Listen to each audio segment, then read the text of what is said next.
My name is Kobe Bryant. My father played professional basketball. He played for the Philadelphia 76ers. I wasn't invited to parties or friendly gatherings on the weekend.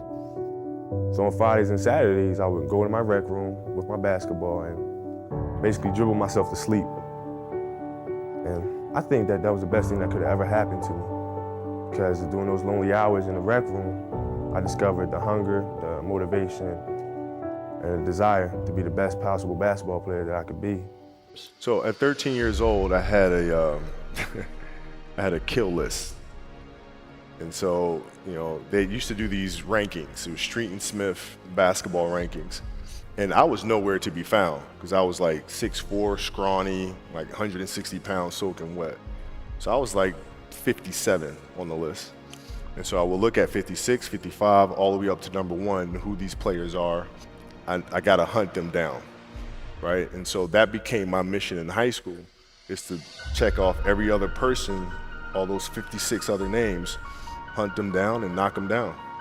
So from 12 to 14, you went from scoring 0 to being the best in the state of all ages. Yeah, but it's simple. Like if you do the math on this, right? Like if you're thinking about how often kids are playing, right? I tell this to my daughter and my daughter's team as well that I coach.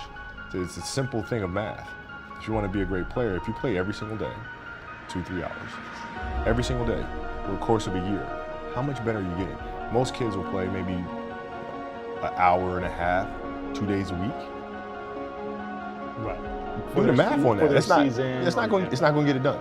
It's not going to get it done, right? So if you're obsessively training 2-3 hours every single day over a year, over 2 years, you're going to accelerate. You make quantum leaps, man.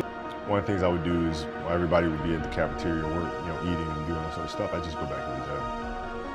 I just go back to the gym. They'd be resting, and they'd see me leave, right? But now you're in a tough position because you're like, okay, I want to be like, I'm following the kid to go work out, but I know he's working, he's up early, and he's doing all this other stuff.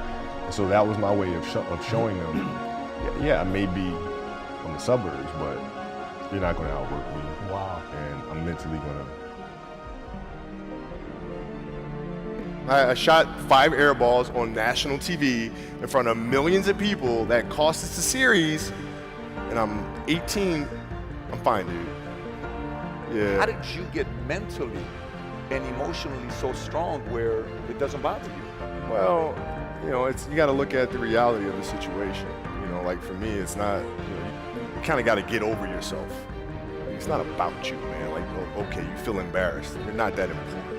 Like, get over yourself. Yeah, that's where you go. Get over yourself, right? Like you're worried about how people may perceive you, and like you're walking around and it's embarrassing because you shot 5 air balls.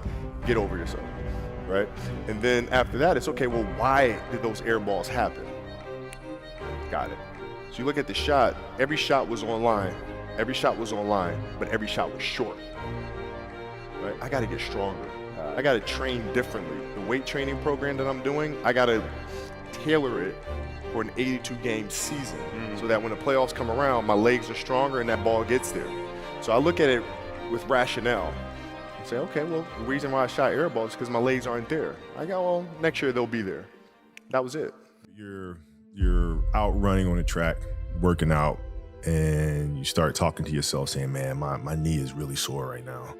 Maybe I'm doing too much. Maybe I need to back off, Man, my lungs are burning. Maybe I can just slow down here. I'll do like an extra 2 sets tomorrow. It'll be okay. Yeah. Right? That sort of stuff. And that's when you just got to say, you know what? I'm not negotiating with myself.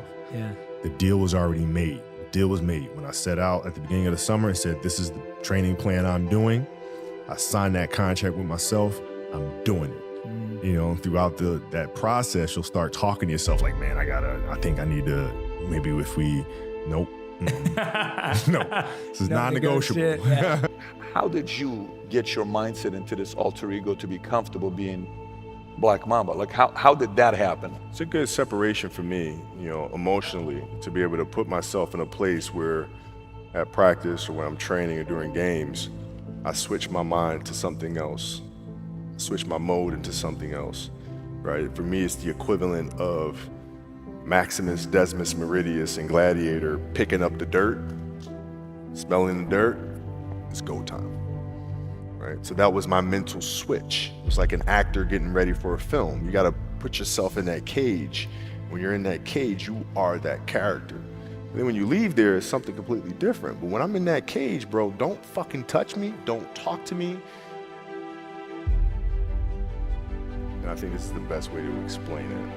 You know, you have a hamstring injury, you pull your hamstring really, really badly, you can barely walk, right? Let alone play anything. You're at home, all of a sudden a fire breaks out in the home. Your kids are upstairs, wife is wherever she may be, you know, shit's going down, right? I'm willing to bet that you're gonna forget about your hamstring, you're gonna sprint upstairs, you're gonna grab your kids, make sure your wife's good, you're getting out of that house, right?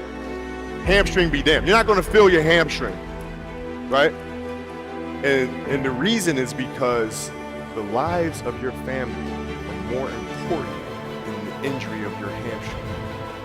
And so when the game is more important than the injury itself, you don't feel that damn injury. Not at that time. Yeah, you know, obsessiveness just comes from something that you love. Like, you really love it, you'll go through fire for it. You know, you'll go through ups and downs with it, and you'll just keep at it because you love it so much, you know? And you grow up and you make game-winning shots, and it's awesome. You come back the next day and miss a game-winning shot, and it's misery. And then the next day comes and you're back playing again. You understand that life has a cyclical nature where it's, you know, what you do on Monday is fantastic, but then Tuesday is a bad day. But guess what? There's Wednesday. Yeah. So are we just supposed to live our lives like this the whole time?